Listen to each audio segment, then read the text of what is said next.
Congress party और राहुल गांधी की ideology सर्वोपरि है, उससे इतर कोई नहीं जा सकता। यह बात केशव वेणुगोपाल ने कहा, साफ साफ शब्दों में कहा। लेकिन विक्रमादित्य सिंह कह रहे हैं हमारे यहां और भी विवाद हुए, मस्जिद का विवाद भी हुआ, जगह जगह पर प्रदर्शन हुए, हमें उनका भी ख्याल रखना है और मैंने स्थानीय भावनाओं के बारे में आला कमान को अवगत भी करा दिया है।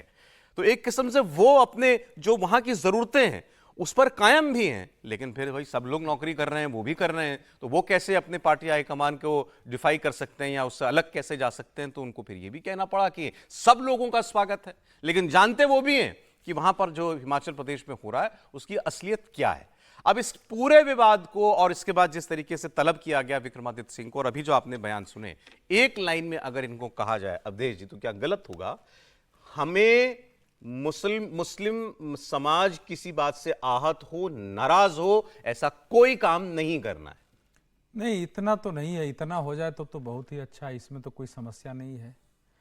हमें मुसलमानों को खुश रखने के लिए, चाहे अपने कानून की, संविधान की, बहुसंख्य लोगों की भावनाओं की, उनके जीवन यापन पर खतरे की, उनकी संस्कृति पर खतरे की, उन सब पर भी रिस्क लेना है, जोखिम उसके पड़े भी जाना पड़े, तब भी हमको कोई ऐसी पॉलिसी नहीं बनानी है जिससे मुसलमानों के किसी भी व्यवस्था पर कोई आँच आए। ये है इसका अर्थ, खुश करने के लिए। ये है इसका अर्थ। खुश तो कैसे होंगे? देखिए, जब चेम्बरलेन जब ब्रिटेन के प्रधानमंत्री थे 1938 में, म्यूनिख समझौता हुआ था, इतिहास के विद्यार्थी जानते हैं। चेम्बरलेन ने कहा कि मैंने शांति तत्काल खरीद लिया है, ये हमारे समय की खरीदी गई शांति है। और माना जाता है कि द्वितीय विश्व युद्ध के पीछे ये जो ब्रिटेन, फ्रांस, बाकी सब देशों की जो अपीजमेंट पॉलिसी थी, अपीजमेंट वहीं से निकला है। हिटलर को खुश करने की, उनको तुष्ट करने की जो नीति थी, उससे उसकी भूख बढ़ती गई और वो पूरा चेकोस्लोवाकिया पर कब्जा कर लिया। जब पोलैंड कब्जा कर लिया तब इन लोगों के खुली, तब तक तो हिटलर कहां से कहां बढ़ चुका था और पूरी दुनिया में विश्व युद्ध हुआ, हम सब ने देखा है। अपीजमेंट किसी समस्या का समाधान नहीं है। और ये अपीजमेंट है, आप कह रहे हैं ये अपीजमेंट से भी आगे है। आपका कानून है, मंत्री कह रहा है कि हमारे यहां की एक व्यवस्था है कानून की तहत, उस कानून को लागू करने की कोशिश हो रही है। देखिए क्या है, मैं आपके दर्शकों से पूछता हूं, मैं तो बहुत, क्योंकि इसके दर्शक देश के अनेक नीति निर्धारक भी हैं, संघर्ष करने वाले एक्टिविस्ट भी हैं, जो हम लोगों को पत्रकार भी हैं, बुद्धिजीवी भी हैं। 15 अगस्त 1947 के बाद क्या भारत में हिमाचल प्रदेश के जैसा मस्जिदों को लेकर इतनी संख्या में इतना प्रखर आंदोलन कभी हुआ है? और किसी आंदोलन में, इतने प्रखर आंदोलन में कभी आपने देखा है कि किस उस ओर से एक पत्थर तक भी नहीं चला हो? तो ये ऐसे थोड़े लोग खड़े हो जाते हैं। एक जब असामान्य स्थिति होती है, मैं बार बार कहता हूं कि इस देश में सभी मजहब के लोगों को संविधान के अनुसार अपने मजहब के पूरी तरह पालन करने का अधिकार है, धर्म संस्थाएं बनाने का, धर्म स्थल बनाने का, रोजगार करने का स्थान है, लेकिन वो सब कानून के तहत होगा और उसमें असामान्यता नहीं दिखनी चाहिए। जब हिमाचल में इतनी असामान्य स्थिति बनी है, तभी तो शहर शहर में लोग खड़े हुए हैं और सरकार के यहां लगातार आवेदन आया है कि भाई रेहड़ी पटड़ी चारों तरफ एक ही कम्युनिटी के लोग खड़े हो रहे हैं। क्या है, आए वो ठीक है, लेकिन इसकी जांच तो देखनी चाहिए ना।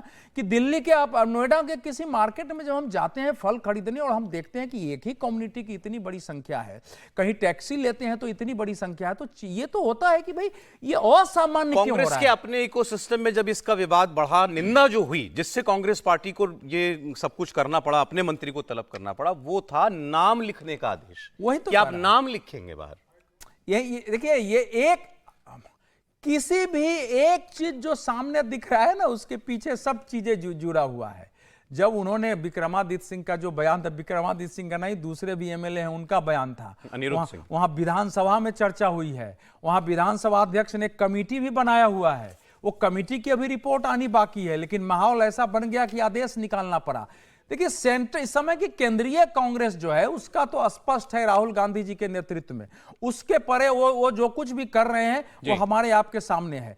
जो हिमाचल प्रदेश की घटना है वो केवल हिमाचल प्रदेश की घटना नहीं है, देश में एक असामान्य स्थिति महसूस की जा रही ठीक है। है। उस पर वहां की सरकार कुछ एक्शन लेने की कोशिश कर रही है क्या? जो कुछ वो ऑर्डर पारित, मैं पूछता हूं कि जो कैबिनेट मिनिस्टर उसने ऑर्डर पारित हुआ तो वो क्या मुख्यमंत्री को पता नहीं था, विधानसभा अध्यक्ष को पता नहीं था, दूसरे मंत्री अब सरकार कह रही है कोई ऑर्डर निकला ही नहीं है। ना, वो तो कह रहा है ना कि भाई हमने ऑर्डर दिया है, निकला है। अब तो प्रतिभा सिंह कह रही हैं कि जो अच्छा। कुछ सेंट्रल पॉलिसी है उसके अनुसार हमने निकाला ही नहीं है ऐसा आदेश। बताइए सर, आपके ये अपीसमेंट दिखता है आपको, या ऑर्डर बुनियादी तौर पर गलत था, वापस ही लिया जाना चाहिए था? विजय जी। नहीं, मैं इसको पढ़ रहा था पूरा का पूरा, ये स्ट्रीट वेंडिंग एक्ट ही बना हुआ है, जिसकी वो बात कर रहे थे। हाँ 2014 से बना हुआ है स्ट्रीट वेंडर्स एक्ट 2014 है हिमाचल में। और उसके बाद बहुत सारा काम हुआ उस पर, लगातार ये कोशिश हुई। अभी तो कोई इन्होंने क्योंकि ये चीफ मिनिस्टर ऑफिस से भी आया हुआ है रिपोर्ट, मतलब खबर में, जिसमें चीफ मिनिस्टर ऑफिस कह रहा है कि इस तरह का कोई आदेश हमने अभी जारी नहीं किया है और इस पर काम कर रहे हैं। और जो विधानसभा के अध्यक्ष हैं उन्होंने एक ऑल पार्टी कमेटी बनाई है, उसकी रिपोर्ट अभी आई नहीं है। उसकी रिपोर्ट जब आएगी उसके बाद हम देखेंगे।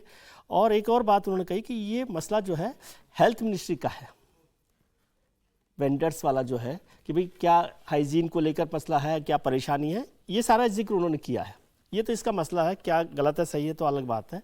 लेकिन केसी वेणुगोपाल साहब ने जिस तरह से उनको बुलाया है, समन किया है विक्रमादित्य सिंह का, और विक्रमादित्य सिंह साहब ने जैसे बोला है कि मैंने हाई कमान को अवगत करा दिया, जिसका आपने कहा कि भाई उन्होंने अपनी जो स्थिति है अपडेट कर दी है, इसका केवल पॉलिटिकल मायने जो मैं अपने पॉलिटिक्स के स्टूडेंट के तौर पे देखता हूँ कि विक्रमादित्य जी कांग्रेस से विदाई की तैयारी कर रहे हैं। अच्छा, ये इसका एक मोटा मायने है। अब वो आज होगी कि 6 महीने बाद उन्होंने मान तो लिया जो कांग्रेस, जो पार्टी ने उनको कहा करने ऐसा के कोई लिए। कहता है क्या? आप कैसी बातें करते हैं? नहीं सुनो, मैं कह रहा हूं उन्होंने अभी तुरंत फौरी तौर पर जो उनसे वो कहा गया जब वो तो तक- वो हाँ, तो बोल इसीलिए कह रहा हूं, दिया, विदाई की लेकिन तैयारी सब कुछ बता भी दिया। यही कि बता मेरे रहा यहाँ सेंटिमेंट कुछ और है। हाँ, तो इसी का मतलब है कि वो विदाई की तैयारी कर रहे हैं। अब वो विदाई की तैयारी तो पहले भी कर रहे थे जब विधानसभा चुनाव के नतीजे आए और उनको मुख्यमंत्री नहीं बनाया गया।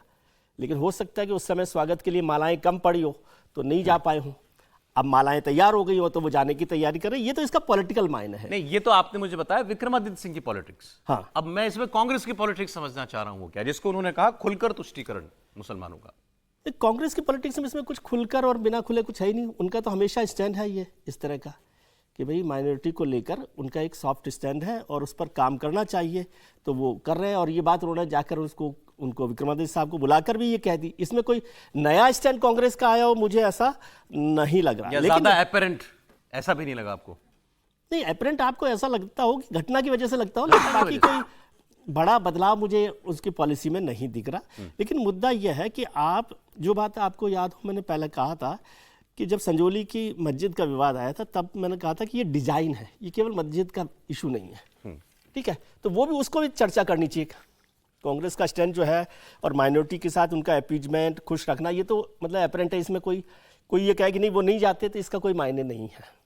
अब देखना है कि या तो मुख्यमंत्री जी क्या फैसला, मुख्यमंत्री जी का क्या भूमिका है यहाँ पर, वो बोल ही नहीं रहे कुछ। हाँ, तो फिर तो मुख्यमंत्री जी को तय करना चाहिए कि भाई उनके मंत्री, ये तो वेणुगोपाल साहब को मुख्यमंत्री जी को ही कहना चाहिए था, उनको समन करना चाहिए था सीधे। आप बुलाओ कि भाई क्या है आपकी सरकार में लोग कैसे बात कर उनको रहे हैं। शायद ये भी तो दिखाना नहीं हमारी सरकार ने इसमें कुछ नहीं किया, हमारा एक मंत्री जो है वो। हाँ, तो वो उसका मतलब लीड ये हो लेकर गया ना कि ज्यादा भाई कर रहा इन्होंने भी अपना रास्ता बंद करने की तैयारी कर लिया और उसने भी विदाई की तैयारी कर ली है। तो वो सारा इशू उसी तरह से बना हुआ है और मुझे लग रहा है कि अब ये बहुत जल्दी खत्म नहीं होने वाला।